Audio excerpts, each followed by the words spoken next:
Arequipa. This is apparently the second largest city in the whole of Peru, down in the south of Peru. And I'm currently here in the main plaza, Plaza de Armas, and a pretty grand plaza it is. It's a great cathedral in the background. It's the Peruvian flag fluttering as we head into the late afternoon. Yeah, this is apparently the second largest city in Peru, although it doesn't feel like it because there is a kind of lack of high-rise buildings. It feels a lot smaller. The reason for that is that we're in an extremely seismic earthquake zone, so every so often everything comes crumbling to the ground. So there are no high-rise buildings here. This cathedral is very different looking from others I've seen because I believe it's on its 6th or 7th iteration. All the previous ones have been destroyed, so this is actually dating from like the late 19th century, I believe, so it's relatively modern.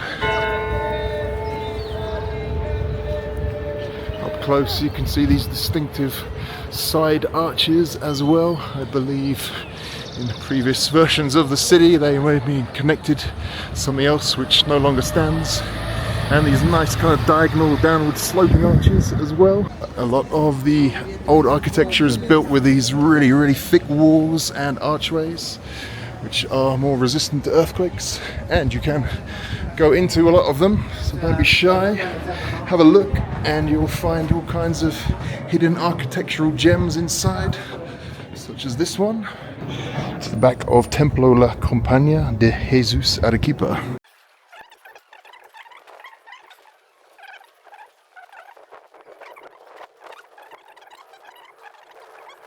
And here is another bridge connecting the two halves of the city, Punta Bolognesi. Very nice it is too. If you want to save some money and eat like a local, I would recommend this street, Calle Punta Bolognesi, where you can get great set meals for breakfast, lunch and dinner for like as little as 10 soles for 2 courses. Recently been staying in this nice Del Solar area with these little pedestrianised streets with gates at the end that lock up. I believe back in time they were possibly used to keep animals in. That's why they had the gates at the end. And here just to the east of Plaza de Armas is the most modern high-end commercial part of town as I head back towards the main cathedral. A lovely architecture here. Just to the north of the main plaza, here's another example of a beautiful old building that has now been reprimanded into a bank. Again, you can walk through and check it all out. And let's have a little walk through here. This is a popular bar restaurant street just to the north again. Popular with tourists. Good spot for a sunset drink on the roof. This is the Museo del Pisco, famous beverage from Peru. Unless you ask a Chilean person, they might give you a different answer. You can see the layers of architecture that have been built on top of each other here at different times. Some really high-end restaurants to choose from. Peru, of course, known for its cuisine. We are about 2,300 meters high, so we're not in the high Andes, we're kind of halfway up. Fairly close to the coast as well. Being halfway up, it's also a good place to acclimatise as you're going up to the higher Andes. Lake Titicaca, which is 3,800. Cusco is a little bit less, but you can go even higher than that in the high mountains, of course. So it's definitely a good place for that. As we come to the outer wall of the monastery to the north of the city.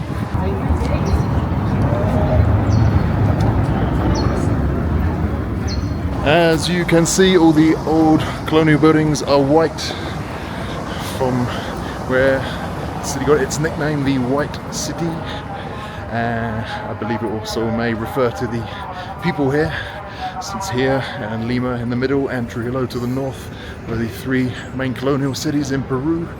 So most of the Spanish colonialists were living in these 3 cities, hence the second meaning of the nickname, the White City. But in more recent decades, the local indigenous population have moved in from the country and I would say they're clearly the ethnic majority now, as the city's population has expanded. Is Mundo Alpaca. Here you can see a summary of the 4 main types of camelid in South America. Essential information if you want to be the Don Dada.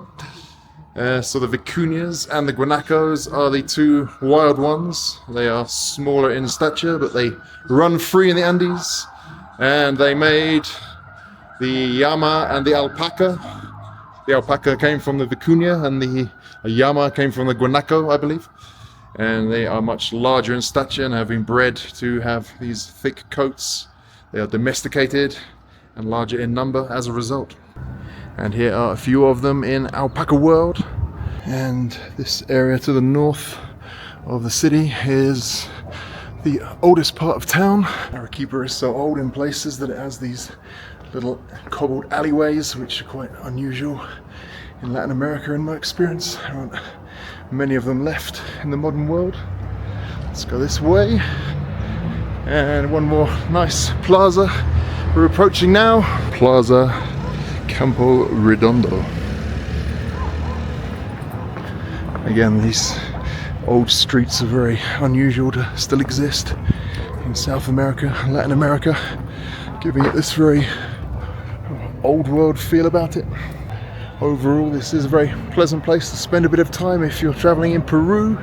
The weather's pretty fantastic. It's like 23 degrees every day, a little bit chilly at night, but nothing major. I believe it's pretty much the same weather all most of the year round, very little rain, and it's a good place to acclimatize as you go up to the Andes. However, although I prefer to generally be positive in my videos, I can't be 100% positive all the time, otherwise you would never believe me. I've been here for way too long, like nearly 2 weeks. Yeah, definitely 2 weeks is much too much time to spend in Arequipa. It has got a little bit boring here, but it's still a pleasant place to be overall. I thought if I was going to be working as a digital nomad, I'd rather be here than in the high Andes, where it's a bit harder to sleep and breathe and exercise, and very cold at night. So if you're looking for somewhere to do a bit of work, then perhaps this is the right place for you.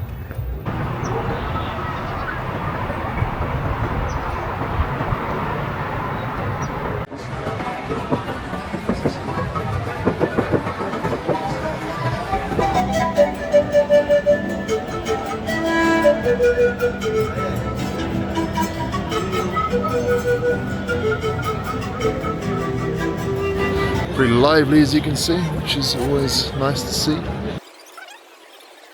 So yeah, it's all locals here really. I can't see a huge number of tourists about.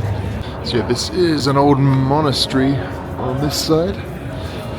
Pretty much everything now seems to be dominated by bars and restaurants. So you could say on a Saturday night it's like a giant piss up in a monastery. Who would want to do that?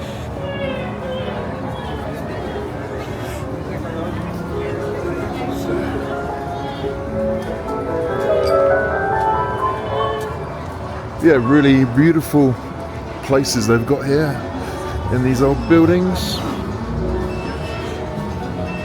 Nice restaurants, bars, as in Cusco, where I was in briefly for one night only. They've done a great job of incorporating the old architecture into a kind of modern upscale destination for tourists and locals. So yeah, kudos to the Peruvians for that. This is my first pisco sour in Peru.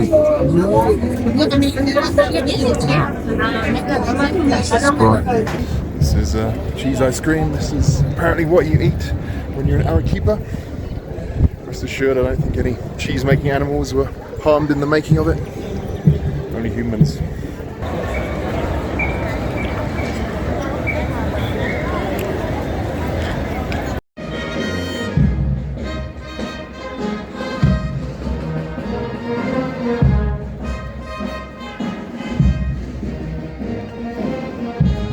Nice combo meal of ceviche with arroz de mariscos, fishy fried rice, requisite corned beans, and some orange juice. This particular restaurant called the combination of Francis Drake, which kind of sounds like Cockney rhyming slang for something. Had a meeting with a Francis Drake the other day. Turned out to be a Daily Star journalist. Now I'm going to jail. This is a specialist arequipeña dish. Red pepper stuffed with cheese and mince and stuff.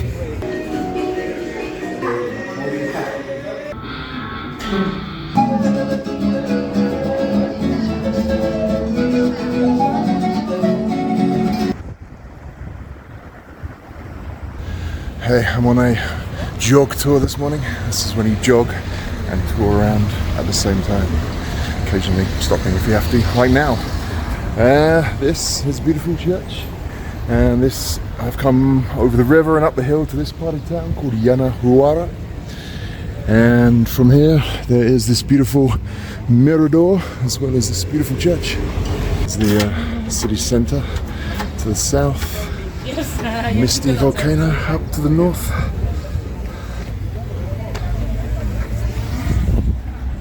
And these beautiful arches of the plaza.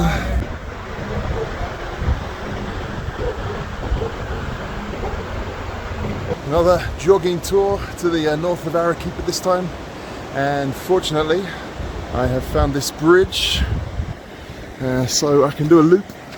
Some great little views of the river there.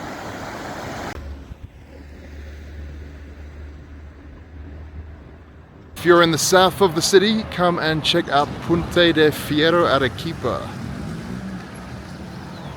I really love this bridge as much as a man can love a bridge. Great views behind me to the south, and even better to the north with the river below. To the right you can see Volcano Misty with Arequipa city centre in front of it, and to the left Chichani Mountain luring me back into the Andes. The next phase of my adventures.